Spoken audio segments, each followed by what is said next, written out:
Olá pessoal, dando continuidade aos nossos estudos, continuando de onde nós paramos, antes dos problemas advindos.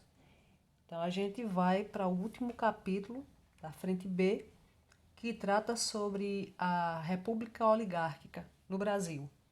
Anteriormente nós tínhamos visto a República da Espada, vimos como foi feita a queda do Império, o golpe republicano de 1889. Vimos o governo de Deodoro da Fonseca, posteriormente o governo de Floriano Peixoto, e a gente entra agora numa nova fase da República, chamada República Oligárquica. Predominantemente, o Brasil vai ser governado por civis, com exceção de Hermes da Fonseca, e todos a serviço dos cafeicultores, né? Que vai ser o principal, o carro-chefe da economia brasileira durante o período da República Oligárquica, assim também como anteriormente durante o Império, né? Bem, esse material ele foi retirado da internet e é um material muito bom, como eu já trabalho com ele. Eu gostaria que vocês, inclusive, baixassem se fosse interessante para vocês, tal, se quiserem fazer esse tipo de adentrar um pouco mais no material. Eu gostaria que vocês tivessem sempre em mãos o livro didático de vocês. Ele tem uma introdução muito interessante com relação a esse período histórico, fazendo uma ponte com o nosso momento atual na questão política, quando ele fala do Tribunal Superior Eleitoral, que hoje nos possibilita ter maior acesso às informações sobre as eleições e, inclusive, denunciar atitudes fraudulentas, né? O que não acontecia antes. Durante esse período da oligarquia, a gente não tinha recursos, inclusive, até mesmo o processo eleitoral não tinha justiça eleitoral para fazer a fiscalização. Bem, passando adiante, deixa eu ver se eu... Aqui. A gente tem algumas características próprias desse período. Primeiro, é bom chamar a atenção para o fato do nome oligarquia. É um governo para poucos, um governo de poucos. E esse pouco que se beneficiava com a política desse período era a elite agrária brasileira, né? Então, depois que cai o Império, depois que vai o período da República, quem vai passar a governar o Brasil a elite agrária, né? A elite rural. E eles vão desenvolver o que vai ficar chamado, vai ser conhecido como República do Café com Leite, uma alusão feita à influência política de São Paulo e de Minas Gerais. São Paulo, grande produtor de café, e Minas Gerais, o grande produtor de leite. Claro que não é só isso que se atribui a Minas Gerais. A importância de Minas Gerais vai para além da produção de laticínio, né, do que vem do leite. Mas Minas Gerais, inclusive, ela tinha o maior colégio eleitoral do Brasil, tá, no período em questão. E também era muito importante com relação à economia. O café também foi um produto, né, muito importante para a economia mineira também. Depois eles vão se destacando mais com relação a outras fontes. Bem, a política do café com leite eram acordos feitos entre os políticos, não apenas de Minas Gerais e São Paulo, mas das oligarquias também de outros estados, que possibilitava que esses dois estados, né, São Paulo, na economia, se destacava, era um grande produtor de café, chegava, em alguns períodos da história, chegou a ser a exportação de café, saía 60% de São Paulo, e era o principal produto da nossa economia, então o poder econômico estava lá. Esse acordo, é uma aliança feita entre esses políticos brasileiros, levou à formação da política do café com leite. É interessante destacar 3 pontos. O poder político, que passou a ser controlado pelas oligarquias rurais. acordos e alianças entre presidentes, governadores dos estados e, digamos mais, o poder municipal com os coronéis, que é o que vem logo abaixo, que é a prática do coronelismo, a República dos Coronéis, como era chamado também, a influência desses grandes detentores de terra na política. Com relação à política do café com leite, é interessante a leitura desse slide. Olha. A política do café com leite foi um acordo firmado entre as oligarquias estaduais e o governo federal durante a República Velha para que os presidentes da República fossem escolhidos entre os políticos de São Paulo e Minas Gerais. Portanto, ora o presidente seria paulista, ora mineiro. Eu chamaria atenção para o fato de que, por exemplo, Epitácio Pessoa era paraibano, mas ele estava a serviço da oligarquia cafeeira, tá? Então, quando eles não eram de Minas Gerais necessariamente ou de São Paulo, eles faziam parte do Partido Republicano Paulista ou do Partido Republicano Mineiro e que beneficiava exatamente a elite cafeicultora do Brasil, tá? Aqui a gente tem uma obra de Cândido Portinari.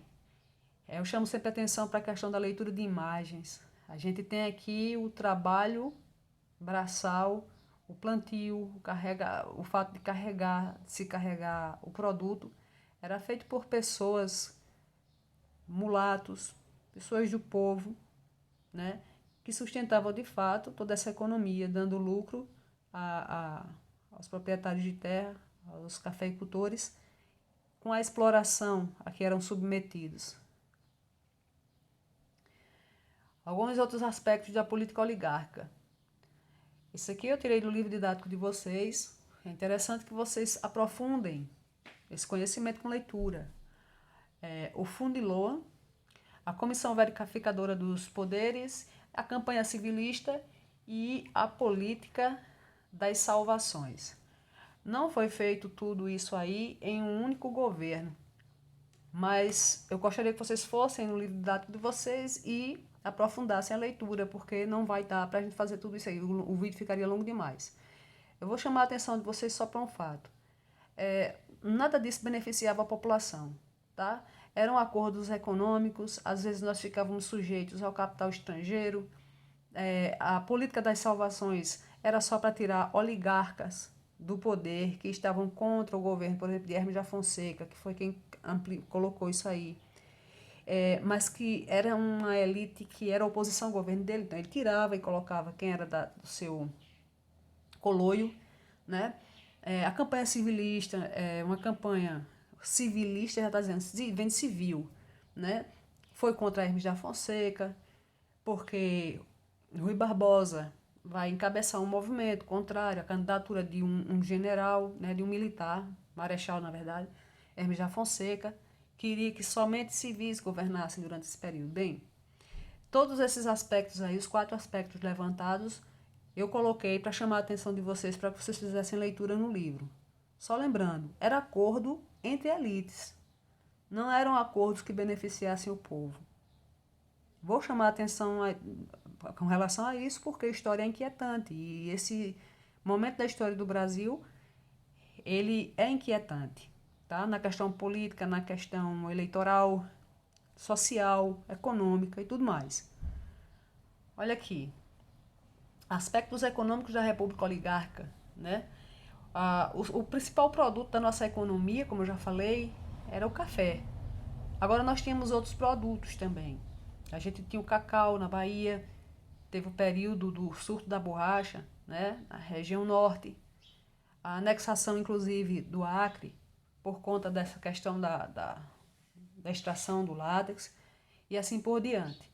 Mas o principal produto da nossa economia e o que era mais beneficiado pelas políticas desenvolvidas no Brasil era o café. Então, a política de valorização do café, ela aconteceu principalmente com o convênio de Taubaté, em que o governo, a produção de café, na verdade, gente, ela cresceu muito do Império para a primeira década da República, né? E não tinha um mercado consumidor tão amplo, para essa mercadoria. Mas como o governo estava associado à questão econômica e de beneficiamento a essa camada social, que eram os grandes proprietários de terra e produtores de café, foi feito o convênio de Taubaté, em que o governo, principalmente os governos estaduais de Minas Gerais, do Rio de Janeiro e de São Paulo, se comprometiam a comprar o excedente desse café para que o preço se mantivesse no mercado externo, tá? Então, quanto mais tem o produto, mais ele barateia. Então, para que não houvesse isso, o governo se responsabilizava de comprar uma parte, o excedente desse café, e estocar, porque também não podia fazer concorrência, o governo brasileiro não podia fazer concorrência aos cafeicultores. E isso aí vai gerar um grande, digamos assim, um problema econômico para os governos posteriores, tá? Com relação à borracha, é aquilo que eu falei para vocês. O Tratado de Petrópolis foi um tratado assinado entre Bolívia e Brasil em 1903 que dava ao Brasil a posse do Acre. Porque quando teve o surto da borracha, na primeira década, né, do século XX, inclusive antes mesmo, no século XIX ainda, teve uma grande procura pela borracha. O Acre ele começou a ser ocupado por brasileiros que estavam à procura das seringueiras para retirar, né, o produto, o látex, para venda no mercado externo. Então, o Brasil ele vai tentar um acordo com a Bolívia, faz um acordo, na verdade, chamado Tratado de Petrópolis, em 1903, cede parte do território do Mato Grosso, dá uma indenização para a Bolívia e fica com o Acre. Depois o governo, inclusive o governo boliviano, há algum tempo atrás, recente, ele disse que esse acordo ele não foi necessariamente interessante para a Bolívia, não. Mas o fato é que o Acre pertence ao Brasil. A questão da indústria e do operariado, a gente tem que lembrar o seguinte, nós estamos falando de uma época que está muito próxima ao fim da escravidão, né, no Brasil. E que houve uma grande procura a imigração, principalmente para a região sudeste do Brasil, que essa imigração inicialmente vai ser para as fazendas de café, mas depois também vai ser, quando gradativamente a indústria vai tendo uma ampliação, inclusive porque o café deu certo, estava, entre aspas, né? Estava gerando lucro para os proprietários das fazendas, então eles tinham um excedente que podiam investir na indústria. E aí esses europeus, principalmente os italianos que foram para São Paulo, eles tinham conhecimento já de como se processava essa produção industrial. E eles foram anexados, eles foram incorporados, desculpem, à indústria, fazendo com que surgisse uma camada social, né, juntamente com o desenvolvimento da indústria, uma indústria mais de base, que era o operariado, principalmente estrangeiro. Esses trabalhadores que vinham da Europa principalmente, não era só a Europa, né? Japão também, a gente tem pessoas que vieram, imigrantes que vieram para trabalhar também aqui no Brasil, mas pegando a questão da Europa, lá eles já tinham conseguido direitos trabalhistas, né? Algumas práticas consideradas desumanas lá na Europa já estavam sendo combatidas. Aqui no Brasil não. Aqui no Brasil, no século XX, era como se fosse a Europa em séculos anteriores. Então, direitos trabalhistas não existiam. Crianças trabalhavam nas fábricas, não havia licença maternidade, férias remuneradas, carteira assinada, nada disso, segurança no trabalho, nada disso acontecia aqui no Brasil.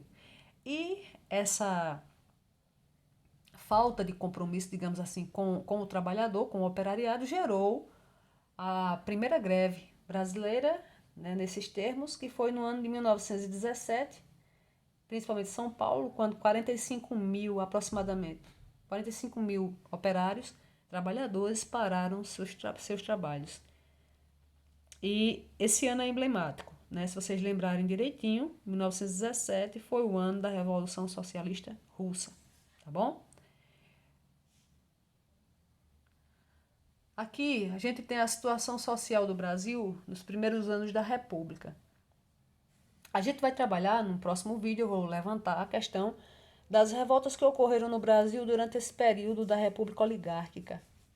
Tanto revoltas na cidade, como o movimento operário, que a gente está vendo agora, com ideias inclusive socialistas e anarquistas, e um movimento também de contraposição a essas políticas de beneficiamento de uma camada, a miséria que o povo vivia no campo, vai gerar também outros tipos de movimentos que a gente vai estudar numa aula posterior, que é a questão da revolta de Canudos, o contestado, o cangaço e assim por diante.